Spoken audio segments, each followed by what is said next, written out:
Hi ನಮಸ್ತೆ ಎಲ್ಲರಿಗೂ. ಇದು SCB 5 star online classes. So ನಾನು ನಿಮ್ಮ SC ಬಿರಾದರ್ ಪ್ರೆಸೆಂಟ್ ಮಾಡ್ತಾ ಇರೋದು. ಈಗಾಗಲೇ ಮೊರಾರ್ಜಿ ಪರೀಕ್ಷೆ ಹತ್ತಿರ ಬರ್ತಾ ಇದೆ. ಸೊ ಹೀಗಾಗಿ ನಾವು 2020 ಮತ್ತು 2021ನೇ ಇಸ್ವಿಯಲ್ಲಿ ನಡೆದಂತಹ ಪ್ರಮುಖ ಪ್ರಶ್ನೆಗಳನ್ನು ಬಿಡಿಸಿದ್ದೀವಿ. ಇನ್ನು 2022 ಕೊನೆಯ ಹಂತದಲ್ಲಿ ಇದ್ದೀವಿ ಮತ್ತು ಇನ್ನೆರಡು ದಿವಸದಲ್ಲಿ 2023 ಮತ್ತು 2024 ಪ್ರಶ್ನೆ ಪತ್ರಿಕೆಗಳನ್ನು ಬಿಡಿಸೋಣ. ಇವತ್ತಿನ ಕ್ಲಾಸಲ್ಲಿ ಸಮಾಜ ವಿಜ್ಞಾನ ಸಂಬಂಧಪಟ್ಟಂತೆ ಪ್ರಮುಖ ಪ್ರಶ್ನೆಗಳನ್ನು ಚರ್ಚಿಸೋಣ ಅಂತ ಹೇಳ್ತಾ, so once again welcome to this class ಅಂತ ಹೇಳ್ತಾ ನಮ್ಮ ಕ್ಲಾಸನ್ನು ಶುರು ಮಾಡೋಣ. ಬನ್ನಿ ನೋಡ್ರಿ. 81ನೇ ಪ್ರಶ್ನೆ, ಪವಿತ್ರ ಗಂಗಾ ನದಿ ಹುಟ್ಟುವಂತಹ ಸ್ಥಳ ಯಾವುದು? ಸೊ ಯಾವುದಪ್ಪ ಅಂದರೆ ಪಶ್ಚಿಮ ಘಟ್ಟಗಳನ್ನು ನೋ, ಸಾತ್ಪುರ ಶ್ರೇಣಿನ ನೋ, ಹಿಮಾಲಯ ಶ್ರೇಣಿನ ಅಥವಾ ಪೂರ್ವ ಘಟ್ಟಗಳನ್ನು. ಸೊ ಪವಿತ್ರ ಗಂಗಾ ನದಿ ಹುಟ್ಟುವಂಥ ಸ್ಥಳ ಯಾವುದಪ್ಪ ಅಂದರೆ ಹಿಮಾಲಯ ಶ್ರೇಣಿ, ಗಂಗೋತ್ರಿ ಎಂಬ ಹಿಮ ನದಿಯಿಂದ ಹುಟ್ಟಿರುವಂಥ ಒಂದು ನದಿ. ಹಾಗಾಗಿ C is the right answer. ಇನ್ನು 82ನೇ ಪ್ರಶ್ನೆ ನೋಡ್ರಿ.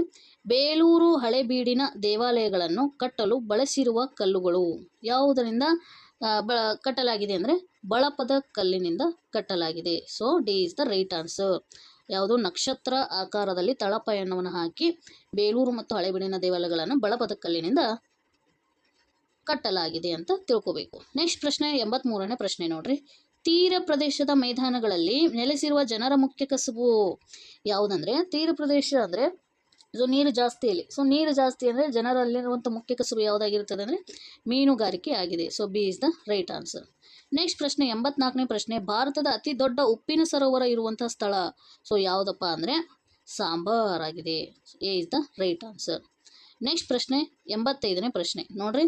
ಇತ್ತೀಚೆಗೆ ರಚಿಸಲಾದ ಕರ್ನಾಟಕದ ಹೊಸ ಜಿಲ್ಲೆ ಯಾವುದಂದರೆ 31ನೇ ಜಿಲ್ಲೆ. ಅದು ಇತ್ತೀಚೆಗೆ ಅಂದ್ರೇ 2021ರಲ್ಲಿ ರಚನೆ ಆದಂಥ ಜಿಲ್ಲೆ. ಇತ್ತೀಚೆಗೆ ಅಂದ್ರೇ ಸೊ ಯಾವ ಜಿಲ್ಲೆ ಅಂದರೆ ಬಳ್ಳಾರಿಯಿಂದ ಪ್ರತ್ಯೇಕವಾದಂತಹ ಜಿಲ್ಲೆ. ಅದು ಯಾವುದಂದರೆ ವಿಜಯನಗರ ಜಿಲ್ಲೆ. 2021ರಲ್ಲಿ ರಚಿತವಾದಂಥ ಜಿಲ್ಲೆ 31ನೇ ಜಿಲ್ಲೆ.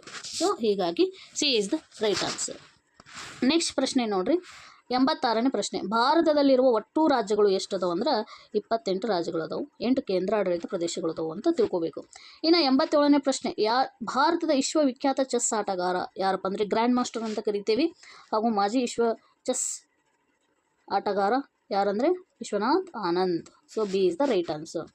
ನೆಕ್ಸ್ಟ್ 88ನೇ ಪ್ರಶ್ನೆ. ಭಾರತ ಇರುವಂತಹ ಖಂಡ ಯಾವುದಪ್ಪ ಅಂದರೆ ಏಷ್ಯಾ ಖಂಡ. ಏಷ್ಯಾ ಖಂಡದಲ್ಲಿ ಭಾರತ ಐತಿ. So A is the right answer. ಇನ್ನು 89ನೇ ಪ್ರಶ್ನೆ. ಅತಿ ಹೆಚ್ಚು ರೇಷ್ಮೆ ಉತ್ಪಾದಿಸುವ ರಾಜ್ಯ ಯಾವುದಂದರೆ ಕರ್ನಾಟಕ ರಾಜ್ಯ ಆಗುತ್ತೆ. ಸೊ ಕರ್ನಾಟಕ ಫೇಮಸ್ ರೇಷ್ಮೆ ಉತ್ಪಾದನೆಯಲ್ಲಿ. ಇನ್ನು 90ನೇ ಪ್ರಶ್ನೆ ನೋಡ್ರಿ. ಫುಟ್ಬಾಲ್ ತಂಡವೊಂದರಲ್ಲಿ ಆಡುವ ಆಟಗಾರರ ಸಂಖ್ಯೆ ಎಷ್ಟು ಅಂದರೆ ಫುಟ್ಬಾಲ್ ಎಷ್ಟು ಮಂದಿ ಇರ್ತಾರೆ? 11 ಮಂದಿ ಇರ್ತಾರೆ. So D is the right answer. Next 91ನೇ ಪ್ರಶ್ನೆ ನೋಡ್ರಿ. 2ಕ್ಕಿಂತ ಹೆಚ್ಚು ತಲೆಮಾರಿನ ಸದಸ್ಯರು ಒಟ್ಟಾಗಿ ವಾಸಿಸುವ ಕುಟುಂಬ ಏನಂತೀವಿ ನಾವು? 2ಕ್ಕಿಂತ ಹೆಚ್ಚು ತಲೆಮಾರಿನ ಸದಸ್ಯರು ವಾಸಿಸುವ ಕುಟುಂಬಕ್ಕೆ ಅವಿಭಕ್ತ ಕುಟುಂಬ ಅಂತ ಕರಿತೀವಿ. ನೆಕ್ಸ್ಟ್ 82ನೇ ಪ್ರಶ್ನೆ. ದಟ್ಟವಾದ ಕಾಡು ಅಥವಾ ಪರ್ವತ ಪ್ರದೇಶಗಳಲ್ಲಿ ವಾಸಿಸುವ ಕುಟುಂಬಗಳ ಸಮುದಾಯ ಯಾವುದಂದರೆ ಬುಡಕಟ್ಟು ಜನಾಂಗ. ಬುಡಕಟ್ಟು ಸಮುದಾಯ ಅಂತ ಹೇಳ್ತೀವಿ. ಇನ್ನು 93ನೇ ಪ್ರಶ್ನೆ. ಬಿಸ್ಮಿಲ್ಲಾ ಖಾನ್ ಇವರು ನುಡಿಸುತ್ತಿದ್ದ ಸಂಗೀತ ವಾದ್ಯ ಸೊ ಎದರಲ್ಲಿ ಫೇಮಸ್ ಅಪ್ಪ ಅಂದರೆ ಇವರು ಶಹನಾಯಿಯಲ್ಲಿ. ಭಾರತ ರತ್ನ ಪ್ರಶಸ್ತಿ ಕೂಡ ಇವರಿಗೆ ಸಿಕ್ಕಿದೆ. ನೆಕ್ಸ್ಟ್ ನೋಡ್ರಿ 94ನೇ ಪ್ರಶ್ನೆ. ವೃಕ್ಷಮಾತೆ ಎಂದು ಕರೆಸಿಕೊಂಡಿರುವಂಥ ಮಹಿಳೆ ಯಾರಪ್ಪ ಅಂದ್ರೆ ನಮ್ಮ ಸಾಲುಮರದ ತಿಮ್ಮಕ್ಕರವರು. So B is the right answer. 95ನೇ ಪ್ರಶ್ನೆ. ನೀರನ್ನು ಬೆಳೆಯ ಬೇರುಗಳಿಗೆ ನೇರವಾಗಿ ತಲುಪಿಸುವ ನೀರಾವರಿ ಪದ್ಧತಿ ಯಾವುದು ಅಂದರೆ ಸರಿಯಾದ ಉತ್ತರ ಹನಿ ನೀರಾವರಿ ಪದ್ಧತಿ, ಡ್ರಿಪ್ ಇರಿಗೇಷನ್ ಅಂತ ಕರಿತೀವಿ.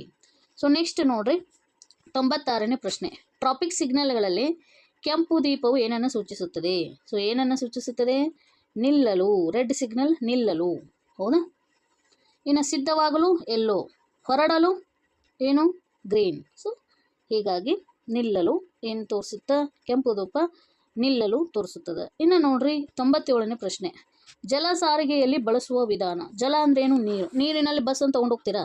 ಇಲ್ಲ. ಹೆಲಿಕಾಪ್ಟರ್ ನೀರಿನಲ್ಲಿ ತೊಗೊಂಡೋಗುತ್ತಾ? ಇಲ್ಲ. ರೈಲು? ನೋ. ಸೊ ಸರಿಯಾದ ಉತ್ತರ ಹಡಗು. ನೆಕ್ಸ್ಟ್ 98ನೇ ಪ್ರಶ್ನೆ. ಜೈ ಭಾರತ ಜನನಿಯ ತನುಜಾತೆ ಗೀತೆಯನ್ನು ಬರೆದವರು ಯಾರು? ಸೊ ಬರೆದವರು ಯಾರು ಅಂದರೆ ರಾಷ್ಟ್ರಕವಿ ಕುವೆಂಪುರವರು. ನೆಕ್ಸ್ಟ್ ನೋಡ್ರಿ 99ನೇ ಪ್ರಶ್ನೆ. ಥಾಮಸ್ ಆಲ್ವಾ ಎಡಿಸನ್ ಅನ್ವೇಷಿಸಿದ ಸಾಧನ ಯಾವುದು ಅಂದರೆ ಸರಿಯಾದ ಉತ್ತರ ವಿದ್ಯುತ್ ಬಲ್ಬ್. ಹಾಗಾದರೆ ದೂರವಾಣಿಯನ್ನು ಯಾರು ಕಂಡುಹಿಡಿದಾರ? ದೂರವಾಣಿಯನ್ನು ಅಲೆಕ್ಸಾಂಡರ್ ಗ್ರಹಂ ಬೆಲ್. ಟೆಲಿವಿಷನನ್ನು ಜಾನ್ ಬೇಯರ್ಡ್. ಸೊ ರೇಡಿಯೋನ ಮಾರ್ಕೋನಿಯವರು. ನೆಕ್ಸ್ಟ್ 100ನೇ ಪ್ರಶ್ನೆ, ಕಟ್ಟಕಡೆಯ ಪ್ರಶ್ನೆ. ಭಾರತದ ರಾಷ್ಟ್ರೀಯ ಪಕ್ಷಿ ಯಾವುದಂದರೆ ಯಾವುದು? ನವಿಲು. So A is the right answer. So ಇಲ್ಲಿಗೆ ನಾವು 2022ನೇ ಕ್ವಶನ್ ಪೇಪರನ್ನು ಸಂಪೂರ್ಣವಾಗಿ 100 ಪ್ರಶ್ನೆಗಳನ್ನು ಬಿಡಿಸಿದ್ದೀವಿ. ಸೊ ಇಂದಿನ ವಿಡಿಯೋಸ್ಗಳು ಎಲ್ಲ ಪ್ಲೇ ಲಿಸ್ಟಲ್ಲಿ ಇರ್ತಾವೆ, ಅವುಗಳನ್ನು ನೋಡಿ ಕಲೀರಿ ಅಂತ ಹೇಳ್ತಾ, so don't waste the time ಅಂತ ಹೇಳ್ತಾ, ನಮ್ಮ ಒಂದು ಚಾನಲನ್ನು ನಿಮಗೆ ಲೈಕ್ ಆದರೆ ಲೈಕ್ ಮಾಡಿರಿ ಮತ್ತು ನಿಮ್ಮ ಫ್ರೆಂಡ್ಸಿಗೆ ಶೇರ್ ಮಾಡಿರಿ ಮತ್ತು ಧನ್ಯವಾದಗಳನ್ನು ತಿಳಿಸಲು ಸಬ್ಸ್ಕ್ರೈಬ್ ಮಾಡಿರಿ ಅಂತ ಹೇಳ್ತಾ, ಸೊ ಇಲ್ಲಿ ತನಕ ವೀಕ್ಷಣೆ ಮಾಡಿದಂತಹ ಎಲ್ಲ ನನ್ನ ವಿದ್ಯಾರ್ಥಿಗಳಿಗೆ ಥ್ಯಾಂಕ್ ಯು ಅಂತ ಹೇಳ್ತಾ ಈ ಕ್ಲಾಸನ್ನು ಇಲ್ಲಿಗೆ ಎಂಡ್ ಮಾಡೋಣ.